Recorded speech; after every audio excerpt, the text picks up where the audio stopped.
Hello friends, welcome to Jagran IAS PCS। ये 23 April Indian Express का एनालिसिस है। यहाँ जो भी न्यूज आर्टिकल्स यूपीएससी और स्टेट पीसीएस के लिए इंपॉर्टेंट हो सकते हैं उसको डिस्कस किया जाता है। हम इन आर्टिकल्स के शॉर्ट नोट्स भी प्रोवाइड करते हैं जो कि इनके समरी होते हैं और इसमें जो इम्पोर्टेंट पॉइंट्स होते हैं इस तरह से हाईलाइटेड होते हैं जो कि आपके प्रीलिम्स पॉइंट ऑफ व्यू से क्विक रिवीजन के लिए इम्पोर्टेंट होंगे, और कुछ पॉइंट्स जो है इस तरह से अंडरलाइंड होते हैं जो कि आपके मेंस के लिए इम्पोर्टेंट हो सकते हैं। और ये शॉर्ट नोट्स जो है हमारे टेलीग्राम चैनल पर अवेलेबल होंगे।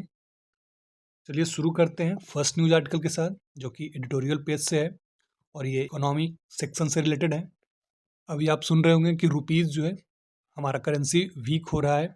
तो इस आर्टिकल में बताया गया है कि उसका रीज़न एक ईरान वॉर तो है ही है, जिसमें कि ग्लोबल ऑयल सप्लाई डिसरप्ट हुआ है और जिससे ऑयल जो है महंगा हो गया है और ऑयल के लिए हमें ज़्यादा डॉलर खर्च करने पड़ रहे हैं। बट उसके अलावा जो मेन प्रॉब्लम है हमारा वो इंटरनल है, और वही इंटरनल प्रॉब्लम्स वो कैसे वर्क करता है इस आर्टिकल में समझाया गया है। चलिए समझते हैं। इस आर्टिकल में कहा गया है कि Iran war, Russia Ukraine war, इसके कारण जो सप्लाई चेन में डिसरप्शंस हुआ है उसके कारण तो जो करेंसी है वो वीक हुई है। बट इवन बिफोर वॉर, जो ये ईरान वॉर है उससे पहले भी रुपी को ऐसा देखा गया था कि वो वीक हो रहा था, और उसका जो इम्पोर्टेंट रीजन है वो है कैपिटल आउटफ्लो का। मतलब कि हमारे इकोनॉमी में जो इंटरनल प्रॉब्लम्स है उसके वजह से मेनली रुपीज़ जो है वीक हो रहा है। कैपिटल आउटफ्लो क्या होता है? जब इन्वेस्टर्स जो है जो इंडियन असेट्स है जैसे कि इंडियन बॉन्ड, इंडियन सिक्योरिटीज़, इन असेट्स को सेल करके अपना मनी जो है कंट्री से बाहर ले जाते हैं, या फिर वो रुपीज़ को डॉलर में कन्वर्ट करते हैं और डॉलर को फिर इंडिया से बाहर ले जाते हैं। और ये सारा इसलिए होता है बिकॉज इकोनॉमी के प्रति परसेप्शन जो है वो इन्वेस्टर्स के हिसाब से वो कमज़ोर होता है, और वो ऐसा सोचते हैं कि रिटर्न जो है फ्यूचर समय में हमें कम होने वाला है। और इस आर्टिकल में कुछ रीजंस बताए गए हैं कैपिटल आउटफ्लो के, जिसमें एक रीज़न बताया गया है कि इंडिया यूएस ट्रेड टेंशन, जो यूएस ने इंडिया पे ट्रेड टैरिफ लगाया था 50% की वजह से, तो उससे हमारा एक्सपोर्ट इफेक्ट हुआ था। एक्सपोर्ट इफेक्ट होने से पूरा इकोनॉमी फिर इफेक्ट होता है, और फिर इकोनॉमी जब पूरा इफेक्ट होता है तो इन्वेस्टर्स का ट्रस्ट जो है वो इफेक्ट होता है, और फिर वे मनी को बाहर ले जाते हैं। उसके बाद जो दूसरा कारण बताया गया है कि अभी जो आर्टिफिशियल इंटेलिजेंस का बूम है, मतलब कि आर्टिफिशियल इंटेलिजेंस में इन्वेस्टमेंट जो है काफ़ी ग्रो कर रहा है, और कंट्रीज जैसे कि USA, China, south Korea, Taiwan, European countries, इनमें जो एआई जायंट्स हैं उनमें इन्वेस्टमेंट काफ़ी बढ़ रहा है। और इस तरह के जो जायंट्स एआई कंपनीज है इंडिया में इसका अब्सेंस है। सो इन्वेस्टर्स उन कंट्रीज़ में इन्वेस्ट कर रहे हैं जहाँ की एआई जायंट्स जो है उनको एक अच्छा रिटर्न दे सकता है। उसके बाद जो डोमेस्टिक इन्वेस्टर्स हैं, जो थर्ड रीजन बताया गया है कि जब डोमेस्टिक इन्वेस्टर्स भी अपने मनी को बाहर इन्वेस्ट कर रहे हैं बिकॉज उनके मन में भी ये परसेप्शन हो रहा है कि इकोनॉमी जो है थोड़ी वीक हो रही है, हमें रिटर्न जो है कम मिल रहा है। सो ये सारे रीजंस इस आर्टिकल में बताए गए हैं कि जो ईरान वॉर के अलावा जो मेन इंटरनल प्रॉब्लम है वो रुपी के वीक होने का कारण है। आगे बढ़ते हैं नेक्स्ट न्यूज आर्टिकल की ओर। Next news article again economic section से है। इसमें कहा गया है कि हमारा इकोनॉमिक साइज तो बढ़ रहा है, हम $4 ट्रिलियन इससे अधिक की इकोनॉमी हो चुके हैं, बट जो कॉमन पीपल है उनका इनकम जो है उस लेवल से उस हिसाब से नहीं बढ़ रहा है। और यहाँ दो टर्म्स यूज किए गए हैं, एम्प्लॉयमेंट इलास्टिसिटी और जॉबलेस ग्रोथ। जॉबलेस ग्रोथ क्या होता है? जब इकोनॉमी बढ़ती है और जॉब जो है उस प्रोपोर्शन में नहीं बढ़ता है, उसको जॉबलेस ग्रोथ कहते हैं। एम्प्लॉयमेंट इलास्टिसिटी हम जैसा नॉर्मल समझते हैं कि अगर कोई इकोनॉमी ग्रो कर रही है तो उसमें डिमांड अच्छे होंगे, जॉब अच्छा जनरेट हो रहा होगा, मतलब कि हम उसको एक लेवल में समझ जाते हैं। बट यहाँ एम्प्लॉयमेंट इलास्टिसिटी का कहना क्या है? अगर कोई इकोनॉमी जो है 10% ग्रोथ से ग्रो कर रही है और उसमें 3% जॉब इंक्रीज है, मतलब कि जॉब का ग्रोथ 3% है। तो यहाँ पे एम्प्लॉयमेंट इलास्टिसिटी होता है percentage change in job divided by percentage change in GDP growth. So ये क्या हो जाएगा 0.03%।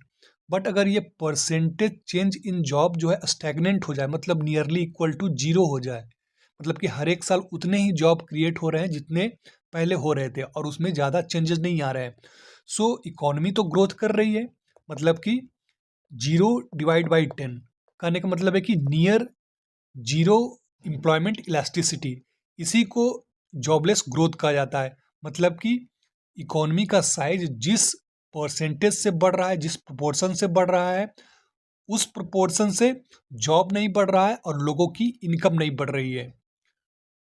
अब अगर ऐसा हो रहा है तो उसका रीज़न क्या है, लोगों की इनकम क्यों नहीं बढ़ रही है? सो इस आर्टिकल में बताया गया है, कुछ रीजंस दिए गए हैं। उसमें से फर्स्ट जो है वो है कि हमारी इकॉनमी में जो टॉप 1% है वो लगभग 22.6% इनकम शेयर करते हैं। मतलब कि वेल्थ कॉन्सेंट्रेशन, मतलब कि कम लोगों के पास ज़्यादा वेल्थ है और जो ज़्यादा पॉपुलेशन है उनके पास कम वेल्थ है। दूसरा, जो हमारा डिमांड है वो लो है। वो कैसे? बिकॉज गवर्नमेंट के द्वारा बहुत सारी स्कीमें चलाई जाती है जिसमें कि direct benefit transfer, cash transfer, जो फूड सब्सिडीज़ है, इनके तहत गवर्नमेंट उनको सब्सिडी देती है। इस तरह के जो वेलफेयर ट्रांसफ़र किए जाते हैं उसके ज़रिए कंजम्पशन जो है बढ़ता है, बट एक्चुअली जो है उनके इनकम में कोई बदलाव नहीं होता है और इनकम की वजह से उनका डिमांड नहीं बढ़ता है, बल्कि इन वेलफेयर मेजर्स की वजह से उनका डिमांड बढ़ता है। सो इस वजह से जो डिमांड है वो, जो ओरिजिनल डिमांड है वो वीक रह जाता है, और जब डिमांड वीक रह जाता है तो उसका असर जो है इकोनॉमी के आउटपुट पर भी दिखता है। इसके अलावा जो एक मेन फैक्टर है इंडिया का, जैसे कि चाइना जैसे कंट्रीज़ में जो मैन्युफैक्चरिंग है वो एक significant amount of job produce करते हैं, और जो उनका जॉब ग्रोथ है उसमें मैन्युफैक्चरिंग एक इम्पॉर्टेंट कंट्रीब्यूटर है। बट हमारा मैन्युफैक्चरिंग सेक्टर जो है स्टैग्नेंट है, लगभग स्टैग्नेंट है। ये पूरा जो जॉब प्रोड्यूस होता है इंडिया में उसका लगभग 12% ही एम्प्लॉयमेंट क्रिएट करता है। तो ये एक बड़ा फैक्टर है, बिकॉज आज जो भी इंडिया में मोस्टली जो ग्रोथ है वो सर्विस रिलेटेड ग्रोथ है, और ये कहानी जो है हमारी बहुत पहले से चली आ रही है कि हमारा ग्रोथ जो है सर्विस सेक्टर लेड ग्रोथ रहा है। सो मैन्युफैक्चरिंग सेक्टर जो है उस हिसाब से, उस प्रोपोर्शन से जॉब क्रिएट नहीं करता है, और ये एक बड़ी समस्या है। उसके बाद जो कुछ लोग सेल्फ एम्प्लॉयड होते हैं, जैसे कि रेडी पटरी के लोग, इनकी इनकम जो है उस लेवल की नहीं होती है। सो ये एक इशू है। उसके बाद रीजनल इम्बैलेंस, जो नॉर्थ साउथ डिवाइड है, मतलब कि साउदर्न स्टेट जो है ज़्यादा ग्रो कर रहे हैं और पास्ट में भी उन्होंने ज़्यादा ग्रो किया है, तो नॉर्दर्न स्टेट लैग करते हैं। सो ओवरऑल इंडिया का जो इकोनॉमिक ग्रोथ है वो अच्छा दिखता है, बट चूंकि साउथ, मतलब कह सकते हैं यहाँ भी रीजनल डिवीजन, जो कॉन्सेंट्रेशन ऑफ वेल्थ है वो साउथ में ज़्यादा है और नॉर्थ में कम है। सो ओवरऑल ग्रोथ अच्छा दिखता है, बट इसका ट्रांसफ़र जो है कॉमन लोगों पे होता हुआ नहीं दिखता है।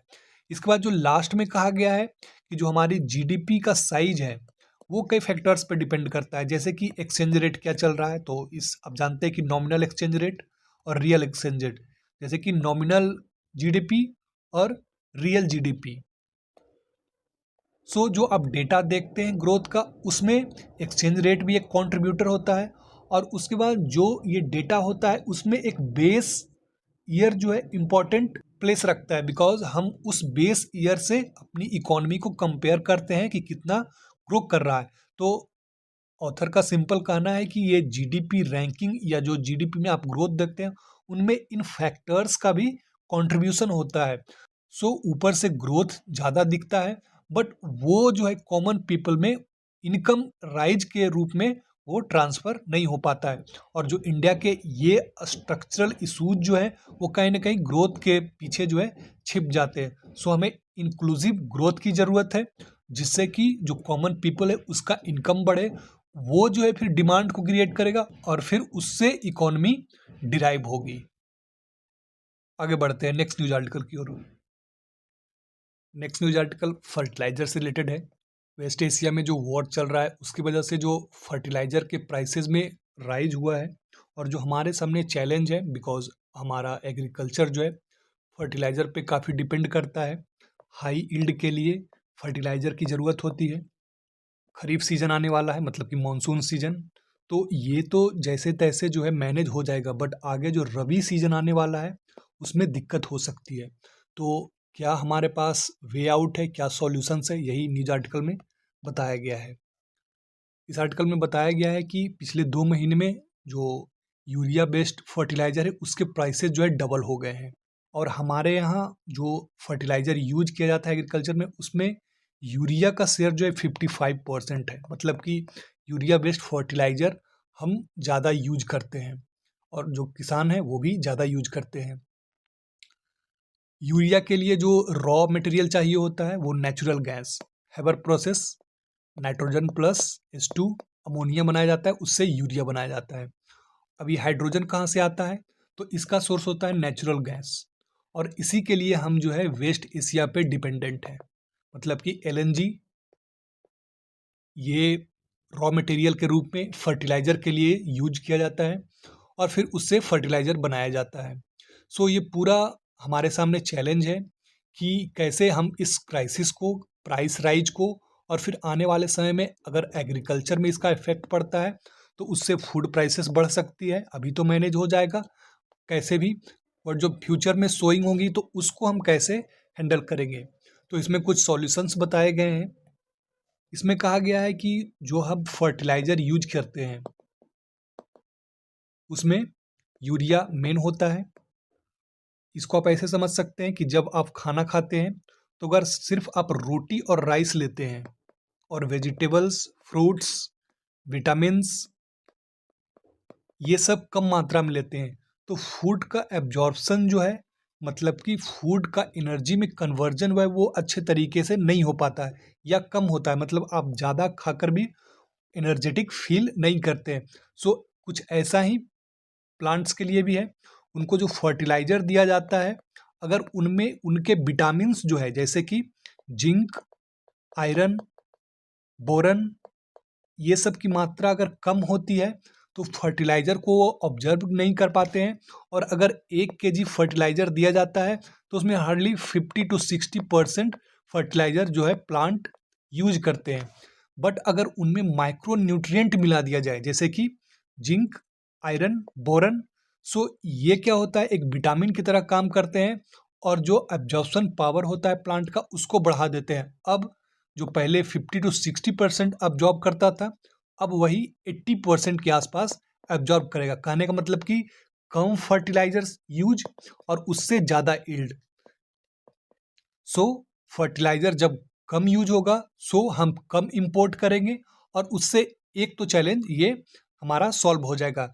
दूसरा है आर्टिकल में कहा गया है कि हम जो फर्टिलाइज़र यूरिया बेस्ड यूज करते हैं, काफ़ी ज़्यादा यूज करते हैं, तो हम इसको डाइवर्सिफाई कर सकते हैं। मतलब कि दूसरे रिसोर्सेज जो फर्टिलाइज़र के रूप में यूज किए जा सकते हैं उसको डाइवर्सिफाई करके, बिकॉज इसके लिए हम इम्पोर्ट डिपेंडेंट है रॉ मटेरियल के लिए, तो अगर हम दूसरे फर्टिलाइज़र यूज करते हैं जो कि डोमेस्टिक रिसोर्सेज से प्राप्त किए जा सकते हैं, तो इस तरह से हम डाइवर्सिफाई करके जो सब्सिडी का बर्डन है फर्टिलाइज़र पे उसको हम कम कर सकते हैं, और फिर इससे जो फूड इन्फ्लेशन होने वाला है या उससे इकोनॉमी में जो इफेक्ट पड़ने वाला है उसको हम टैकल कर सकते हैं। Next news article railway modernisation से रिलेटेड है। अक्सर हम कंप्लेंट करते हैं कि हमारे रेलवे में बहुत भीड़ होती है, उसके बाद जो स्पीड है वो बहुत ही धीमी है। सो इसका रियल रीज़न क्या है वो समझते हैं। क्राउड इसलिए होती है बिकॉज ट्रेनें कम हैं। ट्रेनें कम क्यों हैं? बिकॉज उसके लिए ट्रैक चाहिए। सो एग्जिस्टिंग ट्रैक जो है अगर उसमें ट्रेनों की संख्या बढ़ा दी जाए तो फिर वही होगा कि एक्सप्रेस ट्रेन, सुपरफास्ट ट्रेन या राजधानी ट्रेन जा रही है और जो नॉर्मल ट्रेनें हैं उसको रोक करके रखा जा रहा है, और फिर वो डिले की समस्या और फिर दूसरे तरह की समस्या है। सो ट्रैक की ज़रूरत है, नए ट्रैक की ज़रूरत है। दूसरी तरफ जो स्पीड है वो धीमी है, 110 किलोमीटर। लोग चर्चा करते हैं चाइना की, जापान की, जहाँ 300 टू 500 किलोमीटर्स, इन स्पीड्स की चर्चा करते हैं। बट उसके लिए भी नए ट्रैक्स चाहिए। इवन 180 किलोमीटर पर आवर के लिए जो पुराने ट्रैक्स हैं वो आउटडेटेड हो जाते हैं। सो हमारे यहाँ ट्रैक्स जो इतने बड़ी कंट्री में उसको मॉडर्नाइज करने का चैलेंज है और वही किया जा रहा है। सो इसके लिए क्या किया जा रहा है? पहले जो ट्रैक जो है, ये कहने की ज़रूरत नहीं है कि इंफ्रास्ट्रक्चर मतलब कि जो नई पटरियां हैं उनको बिठाया जाएगा, वो तो है ही है। और दूसरे जो इश्यूज रहे हैं, मैनुअल चेक, जैसे कि मैनुअल चेक जब किया जाता था उसमें ह्यूमन एरर की संभावना होती है। आप सोच सकते हैं जिन पटरियों पे रेल दौड़ती है उनमें अगर कोई एरर हो और उसको ह्यूमन मैनुअली चेक कर रहा हो, उसकी मैनुअली चेकिंग हो रही है, तो उसमें कितना रिस्क हो सकता है। सो अब उसी को बदला जा रहा है। ये मैनुअल चेकिंग जो है अब मैकेनाइज्ड मेंटेनेंस में बदल रही है। मैकेनाइज्ड मेंटेनेंस क्या है? टेक्नोलॉजी का यूज करके, अधिक से अधिक मशीनों का यूज करके वो पटरियों को चेक करती है, उसमें अगर कोई फॉल्ट हो तो उसको डिटेक्ट करती है, इंस्पेक्ट करती है और फिर उसको सिग्नल भेजती है और तब जो है उसको फिर ठीक किया जाता है। उसके बाद जो एआई है और डेटा ड्रिवेन टेक्नोलॉजी है, उनकी मदद से रेलवे को मॉडर्नाइज किया जा रहा है। सो इन सब के जरिए जो ट्रेन एक्सीडेंट है वो लगभग 90% डिक्रीज हुए हैं। सो आए दिन जो आप न्यूज़ सुनते हैं वंदे भारत इन सब ट्रेनों का, जिसकी स्पीड जो है 180 किलोमीटर के आसपास बताई जाती है, वो इसी का नतीजा है कि अब हम जो पुराने ट्रैक है उसको रिप्लेस कर रहे हैं और नए ट्रैक जो है बना रहे हैं, ताकि जो हाई स्पीड ट्रेन जो है वो जो है सुगम तरीके से चल सके और जो जर्नी हो रेलवे का वो कंफर्टेबल हो सके। ये पूरा न्यूज आर्टिकल रेलवे मॉडर्नाइजेशन से रिलेटेड था और इस दिशा में क्या वर्क चल रहा है, क्या डेवलपमेंट हो रही है, वो उससे रिलेटेड था। नेक्स्ट न्यूज आर्टिकल है मध्य प्रदेश के द्वारा जो लैंड एक्विजिशन जब किया जाता है तब जो कंपनसेशन दिया जाता है उसको बढ़ा दिया गया है, मतलब कि 4 टाइम्स कर दिया गया है। इस वजह से ये न्यूज़ में है। 2013 में एक एक्ट लाया गया था। एक्चुअली बोले तो पुराने एक्ट को रिप्लेस किया गया था, right to fair compensation act. ये जो है अर्स्टवाइल जो एक्ट था लैंड एक्विजिशन को लेकर के 1894 का ब्रिटिश एरा का एक्ट था, उसको रिप्लेस किया गया था। इसमें जो है कुछ चेंजेस किए गए थे ताकि कंपनसेशन को बेटर किया जा सके। जो नया एक्ट है उसमें जो कंपनसेशन वैल्यू है वो अप टू जो मार्केट वैल्यू है लैंड की उसका 4 गुना हो सकता है। उसके बाद जिनके लैंड लिए जाते हैं उनका रिहेबिलिटेशन और रिप्लेसमेंट, इसको लेकर के बेटर मैकेनिज्म बनाया गया। उसके बाद लैंड एक्विजिशन के लिए जो ओनर्स लैंड है उनमें 70 टू 80% राजी होनी चाहिए, तभी लैंड की एक्विजिशन की जाएगी। इसके अलावा सोशल इम्पैक्ट असेसमेंट इसको किया जाएगा ताकि ये देखा जाएगा कि जिनके लैंड एक्विजिशन की गई है उन पे सोसाइटी पे क्या असर पड़ रहा है, उन पे उनके लाइवलीहुड पे क्या असर पड़ रहा है। सो ये सारे क्लॉज जो है ऐड किए गए थे ताकि कंपनसेशन को बेटर बनाया जाए और जो गवर्नमेंट के पब्लिक प्रोजेक्ट होते हैं उन प्रोजेक्ट को फास्टर क्लियरेंस मिले, जिससे कि जो रूरल इकॉनमी है वो डेवलप होगी और फार्मर्स के इनकम है, बिकॉज अगर उनको कंपनसेशन सही तरीके से मिलेगा तो फार्मर्स की इनकम बढ़ेगी और इस तरह से पूरी रूरल इकॉनमी जो है डेवलप करेगी। सो ये एमपी कैबिनेट के द्वारा ये जो लैंड एक्विजिशन है उसमें कंपनसेशन को 4 फोल्ड हाइक किया गया है। सो प्रीलिम्स के लिए जो इम्पोर्टेंट पॉइंट हो जाता है वो right to fair compensation act 2013 में लाया गया था। इसमें जो प्रावधान किए गए थे वो आपको ध्यान रखने चाहिए और इसका क्या असर होता है ये मेंस पॉइंट ऑफ व्यू से इम्पोर्टेंट हो सकता है। सो आज का ये था इंडियन एक्सप्रेस का एनालिसिस। आई होप आपके लिए ये यूजफुल रहा होगा। All the best. Thank you for watching.